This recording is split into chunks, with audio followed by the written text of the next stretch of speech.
بسم الله الرحمن الرحيم الحمد لله والصلاة والسلام على رسول الله وعلى آله وصحبه ومن والاه ومصاياني برز وزيادة عزيز الله وخاي پروردگار لهم ولايك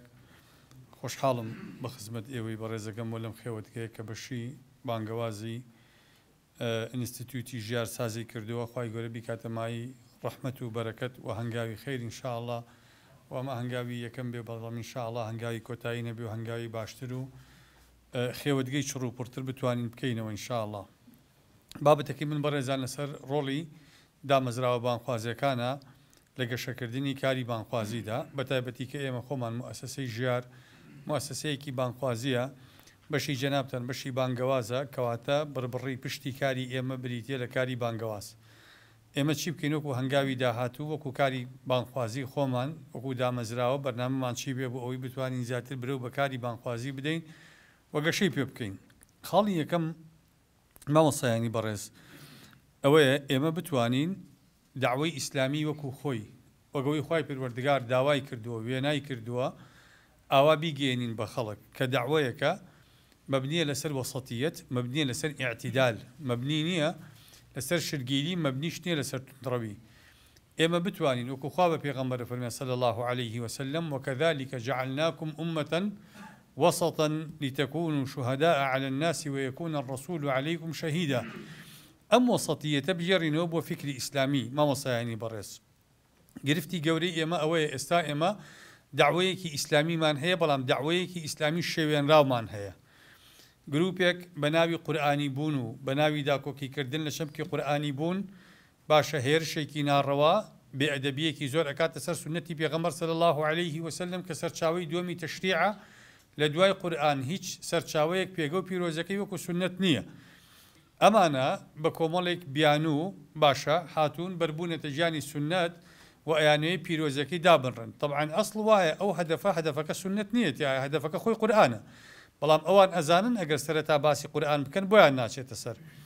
کەواتە چی بکەن باشە؟ ئەوان هەوڵەدەن بەوەی کە لە سنت بدەن چونکە ئەگەر لە سنتیاندا لە پێگەی سنتیاندا دواتر لێدێن لە پێگەی قورئان ئاسانترە. کەواتە هەدەفی سەرەکی ئەوان وەکو عەرزم کردن بریتیە لە لێدانی قورئان. ئێمە چۆن بتوانین ئەم ڕەوتە ڕاستکەینەوە؟ چۆن بتوانین ئیسلام وەکو فەهمە سەحیحەکەی ئەسحابی پێغەمبەر صلی الله عليه وسلم بگەیەنینەوە؟ لەولاوە گروپێکی تر بە ناوی داعش ئەوەی کە نەک قورآن و حەدیثە ئەوەی کە قەولی تابعینە وەکو دەق تەماشای ئەکا ئەوەی کە ڕەئی فەقیهێکە کە بە ڕەئی ئەو بە عەقڵی ئەو ئەگونجێ ئەو وەکو دەق تەماشای ئەکا و تەطبیقی ئەکا حرفیەن بەسەر خەڵکا و وەکو دینی ژوێنایەکە ئەو دینە وێنا ئەکا کە خۆمان بینی ومانەکە چ کارە ساتێکە ئەگەر ئیسلام کە خوای پەروەردگار بە پێغەمبەرە فەرمێ صلی الله عليه وسلم وما أرسلناك إلا رحمة للعالمين ئەگەر ئەو دینە دینی داعش بێ ئەو نقمة للعالمين رحمة للعالمين نییە بەڕاستی. لەوەرەوە ئیشی مؤسساتی دعوی ئەوەیە ئەم وەسەتیەتە بگێڕێتەوە بۆ فکری ئیسلامی ئەم شوبهات و ئەم ئینحرافاتانی کە بۆی دروست بووە ئەو خەڵکانەی خۆ طبعاً هەر یەک لەمانەش کە دروست بوون مشکلەکە ئەوەیە ئەمانە وەکو پێغەمبەر صلی الله عليه وسلم وەصفیانەکە فەرمێ من بني جلدتنا ويتكلمون بألسنتنا لە حەدیثەکەی حوذەیفەی کوڕی یەمانە كان كان الناس يسألون رسول الله صلى الله عليه وسلم عن الخير وكنت أسأله عن الشر مخافة أن يدركني. دوای لە بەشێکا پێغەمبەر صلی الله عليه وسلم کە باسی فیتنەیەکی بووەکە باسی ئەو فیتنەی لادان و هەڵگەڕانەوەی بووەکە. کەواتە ئیشی مؤسساتی دعویە بەڕێزان ئێمە قورئان و حەدیثی پێغەمبەر صلی الله عليه وسلم وەکو دین وەکو دەق تەماشا بکەین باقی مەذاهیبە ئیسلامیەکانی تر وەکو فقه وەکو فکر تەماشا بکەین تێکەڵی لە نێوان ئەم دوو چەمکەیە بکەین نەکەین. ئێمە فقهی ئیسلامی پێمان وایە کلتورێکی ئیسلامی ڕەسەنەکە بۆ ماوەتەوە بۆ ئێمە بەڵام ئێمە مولزەم نین بە وەرگرتنی ئەم فقها و ئینەما ئەمە لێکدانەوەی ئەوانە بۆ سەردەمی خۆیان ئەکرێ ئێمە لێکدانەوەی جیاوازمان هەبێ بەبێ دەرچوون لە بازنەی دەق بەڵام بەو شێوازە ئیعتیدال و وەسەتیەتەی کە خوای پەروەردگار داوایەکە. خاڵێکی تر بەڕێزان ئێمە هەوڵ بدەین قیەم ئەو قیەمی تەسامح و ئەو قیەمی تەعەدودیەتی کە ئیسلام داوایەکە ئەمە بە خەڵک بڵێنەوە جارێکی تر. هەندێک شت هەیە ئێمە ئێستا چونکە بیرێکی پەرگیری زاڵ هەیە ئێمە پێمان عیبە یا جاری وایە خۆمانی لێ نادەین هەندی قیم هەیە لە ئەسلی ئیسلامە هەڵقوڵاوی ئەسلی ئیسلامە بۆ نمونە مجتەمەعێک کە ئیسلام تایە باڵا دەست بووە پێغەمبەری خوا صلی الله عليه وسلم لەبەر جەنازەی یەهودیەک هەڵساوە لەو مجتەمەعەیە کە خۆی قائیدی دەوڵەتەکەیە کە جەنازەکە ئەڕوا پێغەمبەر صلی الله عليه وسلم هەستا لەبەری قالوا يا رسول الله إنها ليهودي كان ئەی پێغەمبەری خوا جەنازەی کابرایەکی جوولەکەیە فەرمی ئەلەیست نەفسەن فەرمی مەگەر مرۆڤ نییە کەواتە بەهای مرۆڤ بوون لە ئیسلامە خۆی بۆ خۆی قیەمێکە ئیسلام دیفاعی لێ ئەکا ئێمە بتوانین ئەم قیەمانە زەرع بکەینەوە پێغەمبەری خوا صلی الله عليه وسلم لە مجتەمەعی مەدینە یەکێک لەو ئەرکە پیرۆزانی کە کردی وەثیقەی مەدینەی نووسیەوە لە وەثیقەی مەدینەیە بەنەس ئەفەرمێ لليهود دينهم وللمؤمنين دينهم كواتە ئەوانە ملزم نین بە تەبعیەتی دینی ئێمە بۆ ئیکراهیش ناکرێن لەسەر ئەوەی کە شوێن دینی ئیسلام بکەون وەخوای پەروەردگار بەنەسی صریح فەرمێ لا ئیکراهە فی الدین واتە زۆرکردن لە دینا نییە چونکە دین بەڕێزان قەناعەتە هەدەف لە دینا ئیمتیثالە بۆچی لا تەکلیفە ئیلا بمەقدور لەبەرەوەی ئەگەر ئینسانەکە لە توانایە نەما ئەو کاتە ئیمتیثال وجودی نامێنێ بۆچی لە ئیکراها ئینسانەکە گوناهبار نابێت چونکە تەمثیلی ئیرادەی خۆی ناکە تەمثیلی ئیرادەی غەیرەکە لە ئیکراها لەبەرەوە کەسی مکراه هیچ گوناهبار نابێت پێغەمبەری خوا صلی الله عليه وسلم کە فەرمێ رفع عن أمتي الخطأ والنسيان وما استكرهوا عليه ئینسان ئەگەر ئیکراه کرا لەسەر کارێک چونکە ئەگاتە مەرحەلەی ئیغلاق ئەگاتە مەرحەلەی ئەوەی ئیمتیثال لە حەقی ئەوە قەڵەمی تاوان و خێر لە حەقی ئەوە ئیش ناکە لەبەرەوە ئینسانەکە مکەلف نییە ئەگەر وابێ دین ئەگەر وابێ ئێمە ئیمانمان بەوە نەبێ بەوەی کە زۆر دین بەسەر خەڵکا بسەپێنین کەواتە بەڕێزان ئێمە ئەبێ ئیمانمان بەوە هەبێ کە خەڵک تەعەدودیەتی هەبێ ئەم تەعەدودیەتە من ناڵێم بۆ نمونە ئەوە جایە ئێمە ڕێگە بە خەڵک بدەین سوکایەتی بە دین بکار ڕێگە بە خەڵک بدەین سوکایەتی ئەمە لە هیچ ئاینێکا مەقبول نییە لە هیچ یاسایەکا مەقبول نییە بەڵام وەکو قبولکردنی کەسێکی تر ئێمە بتوانین ئیسلام وەکو وێنە جوانەکەی خۆی ئەندەنووسیا بەچی موسڵمان بۆ مامۆسایانی بەڕێز ئەندەنووسیا کە ئەمڕۆ زیاتر لە 250 ملیۆن مسلمانی تایە گەورەترین دەوڵەتی ئیسلامیە بە ئەخلاقی خەڵکی مسلمان بووە ئێستا ئێمە مفتەقیرین بۆ ئەو ئەخلاقە مفتەقیرین بۆ ئەو قیەمە مفتەقیرین بۆ ئەوەی خەڵک بە ئەخلاقمان مسلمان بێ نەک بە دەعوەکەمان خەڵک بە قیەم و بەهاکارمان مسلمان بێ نەوەک بە شتێکی تر کەواتە ئەمە خاڵێکی گرنگە ئەونەی ئێمە ئیحتیمامە دەین بەوەی بە ئیعجازی علمی لە قورئان و سنەتە و بە ئیعجازی بەلاغی و بە ئیعجازی بەیانی و ئەونەی ئێمە ئیحتیمام بدەین بە کۆمەڵێ مەسائل با ئەوەندەش ئیحتیمام بدەین بە دروستکردنەوەی قیەمێکی ئەخلاقی قیەمێکی ئیسلامی کە بەها باڵاکانی ئێمە کە وێنای ئیسلامێکی تەندروست ئەکەن کە ئاینێکی پیرۆزە لای خوای پەروەردگارەوە هاتووە وەکو پێغەمبەری خوا صلی الله عليه وسلم ئەخلاقی لەگەڵ دراوچێ جوولەکەکەیا وا بوو کە مناڵی جوولەکەکە نەخۆش بوو پێغەمبەری خوا صلی الله عليه وسلم چوو بۆ لای جوولەکەکە بەعتیباری خۆی لەسەر دینێکی حەقە کە پێغەمبەری خوا صلی الله عليه وسلم داوا لە مناڵەکەی ئەکا مسلمان بێ کابرای جوولەکە پێی ناڵێ بەگوێی مەکەڵێ ئەطیع ئەبا القاسم بۆچی ئەطیع ئەبا القاسم لەبەروی ئەم پێغەمبەرە نازدارە ئەوەندە ئەخلاقی جوان بۆ ئەگەر ئەم جوولەکەی ببوغزانایە و ڕقی لێی بوایە و بێڕێزی بەرامبەر بکردایە ئەم جوولەکەی هەر دەرگایشی لێ ئەکردەوە بە مناڵەکەی ئەگوت ئەطیع ئەبا القاسم بەتاکید پێی نەئەگوت لەبەرەوە ئەخلاقی پێغەمبەر صلی الله عليه وسلم وا لە جوولەکەی کا بە مناڵەکەی بڵێ ئەطیع ئەبا القاسم بۆی بە مسلمانەتی ببرێ خاڵێکی تر بەڕێزان کە گرنگە ئێمە ئاگامان لێی بێ ئێمە ڕۆڵی خۆمان ڕۆڵی مامۆسایانی ئاینی ڕۆڵی بانخوازەکان گرنگی بدەین بە ڕۆڵی ئەم مامۆسا بەڕێزانە ئێمە لە کۆمەلگایەکە ئەژین بەڕێزان ئەم کۆمەلگایە بە حکمی سیستەمی حکمڕانی تایە کە ئەلمانیە پێی وایە بەشێک لە پەیامەکانی سیستەمی ئەلمانی پەراوێزکردنی بیری ئاینی و مامۆسایانی ئاینی و دروشمە ئاینەکانە ئێمە چۆن بتوانین وەکو موسسات ڕۆڵ بۆ مامۆسایانی ئاینی بگەڕینەوە پێگەی خۆیان بۆ بگەڕینەوە چۆن بتوانین ڕێز لە مینبەر و مامۆسایانی ئاینی و مزگەوت بگرین چۆن بتوانین ڕۆڵیان بۆ بکەینەوە بۆ ئەوەی کە بتوانین دەور ببینین لەناو کۆمەلگاکانی خۆیانە ئەمە خاڵێکی گرنگە موسساتی ئێمە وەکو لایەنی بۆ نمونە بەشی بانگەوازی ئینستیتیوتی ژیان چۆن بتوانین بەرنامەمان هەبێ کە لێکتر نزیک بوونەوە دروستکەین لە بینی بانخوازان و مامۆسایانی ئاینیە چۆن بتوانین تەوحیدی فکر بکەین تەوحیدی دەعوە بکەین چۆن بتوانین کۆر سیمینار مەسەلەن کۆنفرانس مؤتەمەرات بکەین لەسەر ئەو بابەتانی کە ئەمڕۆ بابەتی هەستیارن بابەتی سەردەمی و هاوچەرخن ئێمە چۆن بتوانین مامۆسایانی ئاینی لەم بابەتانەیە بێنینەوە سەرخەت و ڕۆڵی دروستی خۆیان بۆ بگەڕینەوە ئێمە ناکرێ مەسەلەن هەر لە مزگەوتە با ئێمە پرۆژەمان هەبێ بۆ پەرلەمان پرۆژەمان هەبێ بۆ ئەوەی کە مامۆسایانی ئاینی ڕۆڵی مزگەوت وەزارەتی ئەوقاف یەکێتی زانایان ئێمە چی بکەین بۆ ئەوەی ئەمانە ڕۆڵ ببینن یعنی بۆ نمونە خۆ ڕۆڵی مامۆسایانی ئاینی هەمیشە دش بە بەرژەوەندیەکانی حکوومەت و دەسەڵات نییە بەعکسەوە ئێمە ئەگەر بمانوێ خزمەتی کۆمەلگا بکەین مەفروزە پرۆژەکانمان تەکاملی بێ لەگەڵ دەستگا پەیوەندیدارەکان لەگەڵ دەستگای ئاسایش ئەمڕۆ ئێمە مەترسی مادەی هۆشبەرمان هەیە لەسەر گەنجەکانمان مەترسی هەڵوەشانەوەی پرۆسی خێزانمان هەیە لەناو کۆمەلگایە ئێمە مەترسی لادانی گەنجمان هەیە دنیاە مەترسی کە ئەمنی ئیجتیماعیمانە خەنە مەترسیەوە ئەمە هەم خەمی مامۆسایەکی ئاینیە هەم خەمی ئەفسەرێکی ئاسایشە هەم خەمی وەزارەتێکە هەم خەمی وەزارەتی کاروباری کۆمەڵایەتیە وەزارەتی ئەوقافەیەکێتی زانایانە بۆ ئێمە لەسەر ئەم خەمە هاوبەشانی هەمومان پرۆژەمان نەبێ بۆ ئێمە ئیش نەکەین لەسەر ئەوەی کە پرۆژەی هاوبەش دروستکەین بە هەمومانەوە ئیش لەسەر ئەم تەوەرانە بکەین کەواتە ئەکرێ ئێمە لەگەڵ دامودەستگاکانی ترا بەڕێزان لەگەڵ دامەزراوەکانی ترا خەمی هاوبەشمان هەبێ و ئیشیان لەسەرکەین لە کۆتاییشە ئەمانە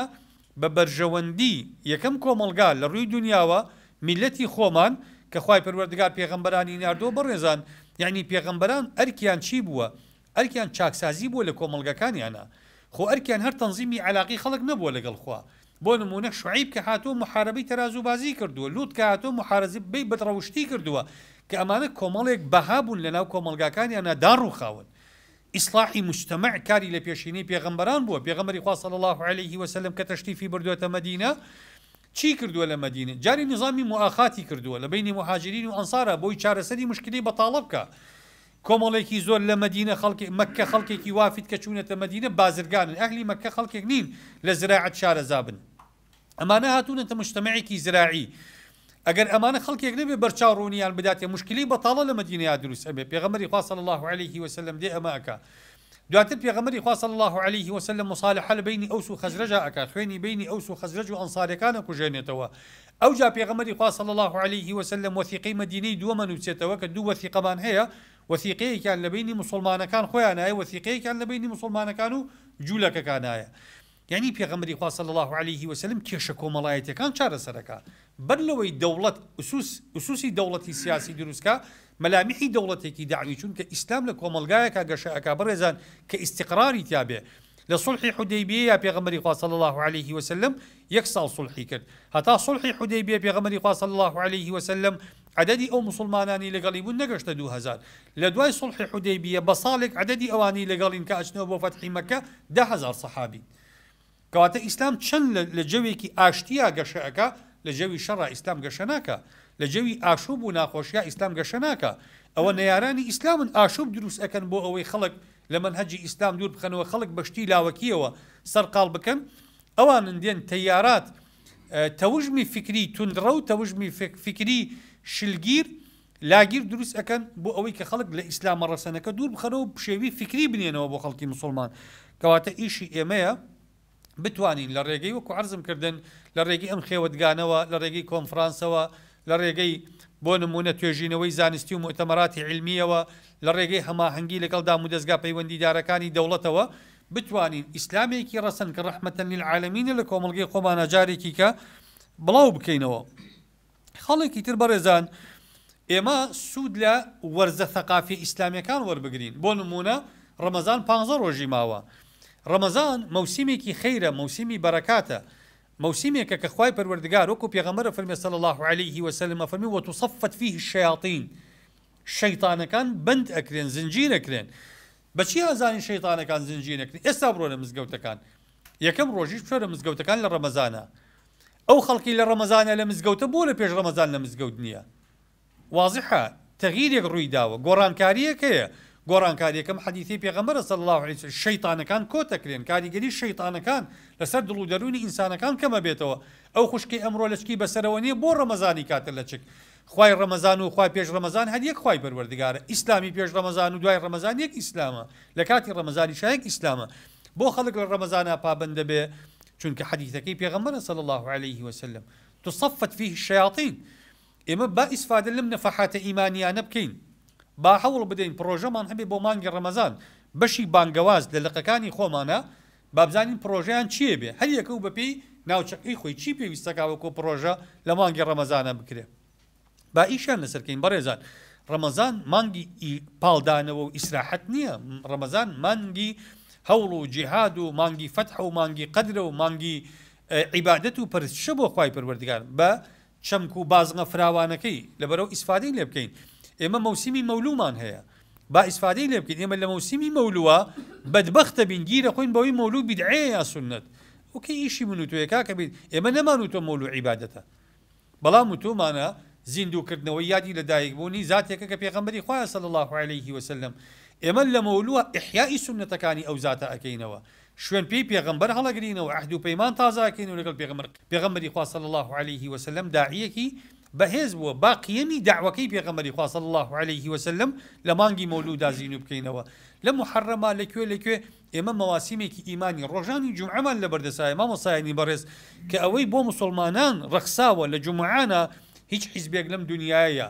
لەو پەڕی یەمین تا ئەو پەڕی یەسار لەو پەڕی شەرق تا ئەو پەڕی غەرب لەم گەردون و بوونەوەری خوایە بۆ هیچ ئومەتونەتەوەیەک ناس ڕەخسێ بۆچی کێ ئەتوانێت ئەم هەزارەها خەڵکە لەم هەرێمی کوردستانەیە لە نوێژێکی جومعەیە کۆ بکاتەوە هەمووی گوێ بۆ مامۆسایەکی ئاینی بگرێ ئیتر ئەمە پزیشک بێ ئیتر ئەمە ئەندازیار بێ ئەمە پارێزەر بێ ئەمە فەیلسوف بێ ئەمە هەرچی بڕوانامە و کەسایەتی و پێگەیەکی زانستی هەیە دێجۆ لە جەناب دەگرێ چۆن ئاراستەی ئەەکەی چۆن ئیسیفادە لە مەوسیمە ئەەکەی چۆن ئیستیغلالی ئەمە ئەەکەی ئەمە کارێکی گەورەیە مامۆسایانی بەڕێز ئێمە ئیسفادەی لێ ناکەین زۆر کات ئێمە خوتەبەکانمان وتارەکانمان زۆر جار لەگەڵ ڕێزمە ئیستیهلاکی نین ئیستیهلاکین ڕیسالی نین پەیام لە پشتی وتارەکانەوە نییە ئەو مامۆسا بەڕێزە ئەم هەفتەیە دێت جومعەکە بەڕێەکە مەفروضە ئێمە جومعان هەوڵ بدەین خەڵک بەرەو ئاراستەیەکی دیاریکراو بەرین هەوڵ بدەین جومعان بۆ کاتی خۆی لە ئیسلامە پێغەمبەری خوا صلی الله عليه وسلم کە باس ئەکا بۆچی فوقەها کاتی خۆی وتویانە دوو جومعە لە شارێکا دروست نییە چونکە فکرەکە ئەوەیە ئەوەی کە جومعەکە وەلی ئەمرە ئەو وەلی ئەمرە ئەو جومعەیە وەزعی عامی ئەو مؤسساتە ئەو دەوڵەتە ئەو شارە ئەو ویلایەتە ئەم تەرحی ئەکا باسی کێشەکان باسی چارەسەرەکان باسی ڕەوتی دەوڵەت ئەکا لەبەرەوە مەفروضە وتاری جومعە ڕنگدانەوەی ئەو واقعە بێ کە خەڵک تیا ئەژی نەک وتاری جومعە تەنها باسی مێژوو بێ نا مەفروضە باسی واقع بێ بەڕێزان لەبەرەوە ئێمە ئەتوانین ئیسفادە لەم مەواسیمی خەیرانە بکەین بۆ نمونە مناسبەیەکمان هەیە 15 شەعبانە ئیشی لەسەرکین وەکو بەشی بانگەواز 15 شەعبان یعنی چی 15 شەعبان چۆن بۆ نمونە تەوزیف بکرێ لە 15 شەعبانە ئێمە چی بکەین باشە لە ڕەمەزانە چی بکەین باشە ینی بەشی بانگەواز کار و بەرنامەی هەبێ بۆی ئێمە ئیسفادە لەم مەوسیمە ئیمانی و نەفەحاتە ڕەبانیانە بکەین و ئیشی جددیشان لەسەر بکرێ خەڵێکی تر بەڕێزان وەڵامدانەوەی ئەو گومانانی کە لەسەر ئیسلام دروست ئەکرێن ئەمە دیسانەوە کارێکی جددیتری بەشی بانگەواز و بانخوازانە ئێمە ئەزانین ڕۆژانە گومان لەسەر ئیسلام دروست ئەکرێت لەسەر تاریخی لەسەر تەشریعی لەسەر عەقیدەی لەسەر فکری لەسەر واقعی هەموو ئەمانە ئەزانین ڕۆژانە بە سەدەها خەڵک گومان فڕێ ئەداتە ئەو بازاڕەوە من ناڵێم ئێمە وەڵامی خەڵکێک بدەینەوە کە گومان دروست ئەکا من دژی ئەوم بۆ چونکە هەندێک خەڵکی زۆر بچووک و بێ ئەرزش هەن بەمانە گەورە ئەبن لەبەرەوە کە تاینە ئەدەن کە سوکایەتی ئەکەن ئەیانوێ ناو ببرێن ئەیانوێ گەورە بکرێن نا ئێمە باسی کەس ناکەین وەڵامی قسەی کەسیش نادەینەوە ئێمە وەڵامی بیرە دەینەوە وەڵامی فکرە دەینەوە ئێمە دین قسە لەسەر بیر و بۆچوونەکەین کەواتە ئێمە کە دین تەرحی فکرەیەکەکەین کەمانەی وەڵامی گومانێک بینەوە وەڵامی گومانەکە ئەدینەوە نەک کەسەکە بڵین فڵان کەس وای گوت بۆ ئەوی پێ گەورە بێ ئەسڵ لە کاتێکی شاوەڵام نادینەوە کە گومانەکی وروژانووە کاتێک وەڵامە دینەوە کە خەڵک ئەوی بیر نەماوە بەڵام گرنگ ئەوەی ئێمە وەڵامی گومانمان هەبێ ئەو گومانانی کە لەسەر فکری ئیسلامی بەتایبەتی ئەمڕۆ بەڕێزان مەسەلەی پرسی ئافرەت جەنابتان ئەزانن پرسێکی زۆر جددیە نەک لەسەر ئاستێکی لۆکاڵی و ناوخۆیی لەسەر ئاستی نێودەوڵەتی ئەمڕۆ مەسەلەی پرسی ژن بۆ بە ئایدیا یعنی بابەتی جەندەربوون بۆ بە ئایدیا جەنابتان ئەزانن ئەگەر قۆناغێک لە قۆناغەکان بۆ نمونە فکری ئیشتراکیەت فکری دیموکراتیەت فکری لیبرالیەت ئێستا فکری فیمەنیستیەت و جەندەریەت بۆ بە ئایدیا مجتەمع لەسەری ئەڕوات دەیەها مؤتەمەراتی گەورە لەسەر ئاسینەوەی گرتوەکان بۆ ئەم فکرە ئەکرێ و برەودان بەم فکرە ئەکرێ لە مؤتەمەری پەکینەوە لە مؤتەمەری قاهرەوە لە مؤتەمەری نەیرۆبیەوە هەموو ئەمانە مؤتەمەراتی زۆر جەبەلاحن لێکەوتی ئەم مؤتەمەرانە ئێمە ئێستا تایە ئەژین ئەو هەموارکردنەوانی کە لە یاسای باریکەسێتی عێراقی کراوە ڕنگدانەوەی مؤتەمەری پەکین و ئیتیفاقیەی سیدا و ئەم مؤتەمەراتانەیە کە هەیە ئێمە چۆن بتوانین ئافرەتی مسلمان ئێستا زۆرێک لە ئافرەتە مسلمانەکانی ئێمە کاکە ئێستا ئامادەنین ملتەزم بن بە ئەحکامی شەرعەوە لە مەسەلەی تعددی زەوجاتە لە مەسەلەی میراتا ڕخنەیان هەیە لە مەسەلەی شایەتیدانی ئافرەتا ڕخنەیان هەیە لە زۆرێک لە مەسەلەی قەوامەی پیاوە لە مەسەلەی تەلاق بەدەستی پیاوە لە زۆرێک لە بابەتە خێزانیەکانە ئافرەتانی ئێمە ئێستا گومانیان بۆ دروست بووە ئێمە چۆن بتوانین وەڵامی زانستی وەڵامی منطقی وەڵامی شەرعیمان پێوێ بۆ ئەم گومانانە چۆن ئەم گومانانە بڕەوێنینەوە چۆن بتوانین ئیسلامێک ئەمەش بە پرۆژەکرێ مامۆسایانی بەڕێز ینی بەشی بانگەواز ئەم هەموو مامۆسا بەڕێزەی کە تایەتی ئێمە پرۆژەیەک تەرحەکەین با هەر بەڕێزە و چەمکێکی ئەم پرۆژەیە وەربگرێ بۆ نمونە وەڵامدانەوەی گومانی ئەوەی کە پرسی ئافرەت لە میراتە مامۆسایەکی بەڕێز 5 لاپەڕی لەسەر بنووسێ ئەم بابەتە ئیتر چۆنەڵی لا يحتمل بحثا آخر جارێک کە مەطرحنی هەر کەسێ باسی دەڵێن کاکە و 5 لاپەڕێ بخوێنەرەوە مامۆسایەکی بەڕێزیتر لەسەر شایەتی ئافرەت مامۆسایەکی بەڕێزیتر لەسەر مەسەلەی تەلاق هەر یەکەمان لەسەر بابەت و چەمکێک گومانێک وەڵام بدەینەوە کاتێک ئەزانین دوای ساڵێک ئێمە فەرهەنگێکی گەورەی وەڵامدانەوەی گومانەکانمان هەیە بەپێی ئەم واقع و سەردەمەش کە تیا ئەژین ئەمە کارێکی گەورەیە ئێمە بەڕێزان مەکتەبەی کوردیمان مەکتەبەیەکی هەتیوە ئەگینا ئەمانی کە من باسێکم لەوانەیە جەنابەت بڵێ سەدەها سەرچاوی لەسرە قبولمە بە زۆر یەک سەرچاوی کوردیم پێ بڵێ کە بە زمانێکی زانستی ڕەسەن نووسرا بێتەوە کە بە زمانێکی علمی نووسرا بێتەوە ئەکادیمی نووسرا بێتەوە جێگەی متمانە بێ لە ڕووی علمیەوە با ئەو بکەین بە پرۆژەیەک بۆ پرۆژەکانی ژیان ئێمە چۆن بتوانین پرۆژەیە دروستکەین بۆ وەڵامدانەوەی گومانەکان مەوسوعی بەیان هەیە بەڵام مەوسوعی بەیان بەڕێزان من مەوسوعی بەیانم خوێندوێتەوە مەوسوعی بەیان باشە بەڵام مەوسوعەیەک نییە بتوانی پشتی پێ ببستی بۆ چکە مەوسوعی بەیان نزیکەی 20 مجەلەدە ئەم مەوسوعەیە زمانی داڕشتنەوەکەی زمانێکی علمی و عەسری نییە بۆ نمونە کە باسی بابەتێکە بۆ ئەکا زۆر دوورەکەوێتەوە لە بابەتەکە جاری وا هەیە 30 لاپەڕە لەسەر چەمکێ گەڕووە ئەوە ئەمڕۆ خەڵک ئامادە نییە ئەوە بخوێنێتەوە چی بکەین ئێمە بابین پاڵفتە پوختەی وەڵامەکان دروستکەین یعنی بۆ نمونە مەسەلەی میراتی ئافرەت من تەسەوورەکەم دەفەقەری تایە کە وەڵامی مقنعە و هەر کەسێ بیخوێنێتەوە و بێ بە میثاڵ تەطبیقیکە تەواو کەس ناتوانێت حاشای لێ بکە بەس دەفەقەرەکە لە 20 دێڕ ئەکرێ با لە 4 وەرەقی ئەیفۆ ڕابێ کۆتایی پێهات ئەبێ بە سەدەقەیەکی جاریە بەڕێزان بۆ خۆمان و بۆ قیامەتیشمان کە ئێمە توانی بێتمان لە ساڵێکە ئەگەر یەک کتێبی ئاوا بنووسین وەکو بەشی بانگەواز کە وەڵامی 100 گومانمان تیادا بێتەوە هیچی کەمان نەکردە بێ زۆرمان کردووە لە کاتێکە الحەمدولیلا ئەم مامۆستا بەڕێزانەی کە من لە خزمەتیانە هەمیان توانای ئەوەیان هەیە هەر یەکەمان چەمکێک وەربگرین و وەڵامی بدەینەوە باشە لە دوای 6 مانگی تر ئەم 6 مانگی ئیشمان لەسەر چەمکی ئافرەت کردووە 6 مانگی تر ئیش لەسەر چەمکی حڕیاتەکەین لە ئیسلامە ئەوەی کە گومانی لەسەر کە ئیسلام کەپتی حڕیاتەکە کە ئیسلام ئیمانی بە تەعەدودیەت نییە ئەمەش دیسانەوە دین بە 6 مانگی کێکین بە پرۆژە لەسەر نووسین وردە سەیرەکەین لە ماوەی 2-3 ساڵە فەرهەنگێکی باشی وەڵامدانەوەی گومانەکان من بە زمانی کوردی نووسیوە من پێم وانێ ئەرکێکی قورس بێ مامۆسایانی بەڕێز کات ئەڕوا تەمەن ئەڕوا با ئێمە تەوزیفی ئەم تەمەنە بکەین لە پێناو خزمەتی دینی خوای پەروەردگارە خاڵێکی تر بەڕێزان ئێمە کۆمەڵێک گرفتی شەرعیمان هەیە وەڵامی شەرعیان نییە گرنگە ئیشی ینی بەشی بانگەواز ئیشیان لەسەر بکە بۆ نمونە دراوی ئەلکترۆنی مەطرحە ئێستا ئێمە چی بکەین لەسەریان ئایا دراوی ئەلکترۆنی مەشروع بێ یا مەشروع نەبێت چ توێژینەوە یەکمان هەیە لەسەری ئێمە کردبێتمان ئێمە بەلای کەمەوە 100 زانامان هەیە لەم بەشی بانگەوازی ژیارەیە کە ئەهلی علمن ئەهلی ڕەئین وەجاهەتیان هەیە ئێمە بۆچی بەشی بانگەواز نەیە 2 لاپەڕە بنووسێتەوە ئیمزای لەسەر کۆکاتەوە بۆی کە من ئەڵێم حرامە قسەی دکتۆر خالید نەبێ قسەی 100 مامۆسای ئاینی بێکە ئەڵێ حرامە بۆچی ناین ئیشی لەسەرکەین ئێستا فکرێک هەیە پرسێکی جددیە بەڕێزان مەسەلەی گۆڕینی ڕەگەز بیرۆکەی هاوڕەگەز بازی لە ناو گەنجە لە ناو خەڵکا کە پیا بووە یعنی ئەمە ئێستا ئیشی لەسەر ئەکرێ بەڕێزان ئەمە ئێستا وەکو عەرزم کردن لە ڕووی نێودەوڵەتیەوە ئەمە بە پرۆژە کراوە ئیشی لەسەر ئەکرێ ئێستا لە عالەمە کاتی خۆی ئینحرافی جنسی شذوذی جنسی پێی ئەوتا شذوذ واتە هەڵگەڕانەوە واتە لادان واتە پڕگیری بوون ئێستا بەڕێزان لە هەموو قاموسە پزیشکەکانی دنیا هاوڕەگەزبازی بە نەخۆشی دەرونی لە قەڵەم نادرێت دەریان کردایە ئێستا هاوڕەگەزبازی بەشێکە لە مافی ئازادی تاکە کەس ئێستا زۆرێک لە وڵاتانی کە ڕێگە بە مەنادەن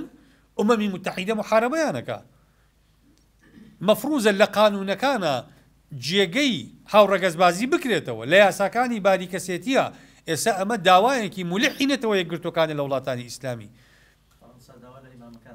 بەتەکید یعنی ئەوان ئێستا ئەیانەوێ ئەمە بکەن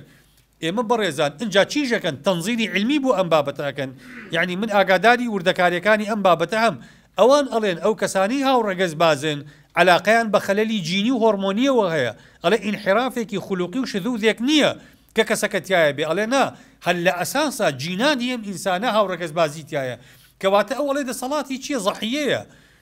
ئەڵێ ئەو خوا وای دروست کردووە وەکو چۆن خوای تۆ بە پیا و دروستی کردوی ئەو بەژن ئەڵێ ئەم خوا بە پیاوێک دروستی کردو بەڵام لە ناخیا حەزەکە مێبێ حەزەکە ئافرەت بێ حەزەکە هاوڕەکەس باز بێ ئەمە درۆیە بەڕێزان پێران ئێمە کەیسێکمان هەیە لە سلێمانی کەیسەکە هی کوڕێکی کووردە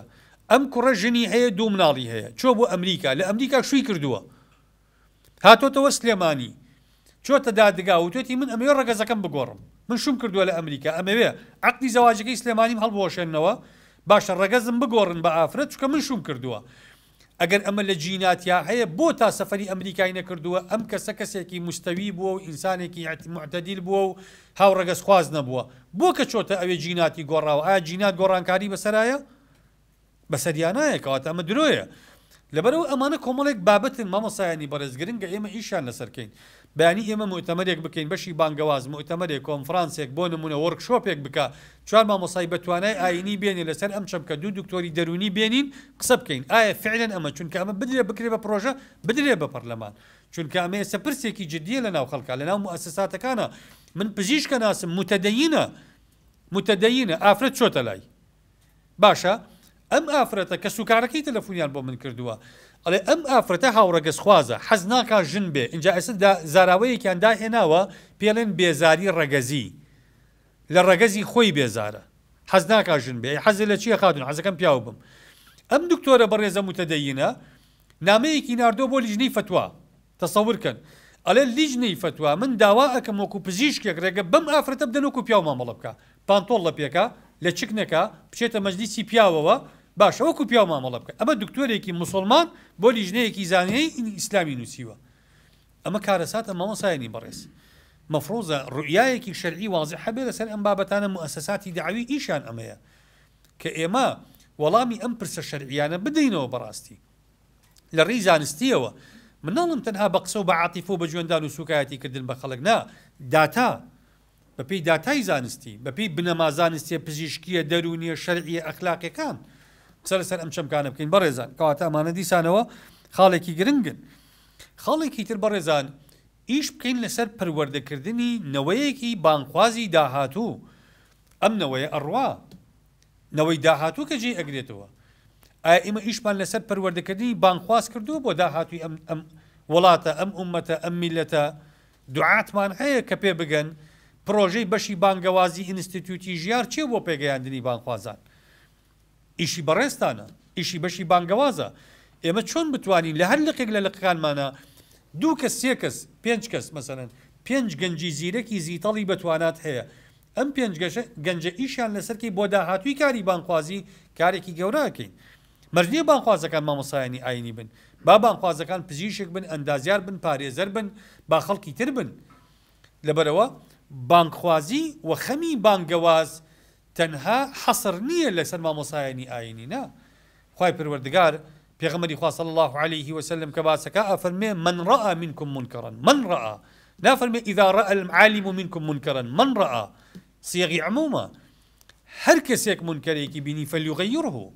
کەواتە ئەرکەکە ئەرکی هەمومانە پێداویستەکە پێداویستی هەمومانە کە بیکەین مامۆسایانی بەڕێز کەس هەڵ نەبوێرین لەم مۆزوعە کەس خۆی بەدەر نزانێت لە موازنەوە هاوکێشەیە ئێمە هەمومان مولزەمین بەوەی کە بانخواز بین بۆ ئەم دینە چی بکەین بۆ ئەوەی بانخوازی سەرکەوتوو بانخواز نەک بانک بڕێزان ئێمە ئێساندێک بانخوازمان هەیە من زۆر جار ئەمەم گێڕاوەتەوە لە جامیعەی خەرتوم کاچوویتە جامیعەی خەرتوم یەک لا دیواری گەورە هەبوو شتێکی زۆر زۆر جوانی لەسەر نووسرا بوو دائما ئەم خوێنەوە نووسرا بوو هناك من يحمل هم الدعوة وهناك من تحمل الدعوة همه زۆر ڕاستە بعضێ خەڵک هەیە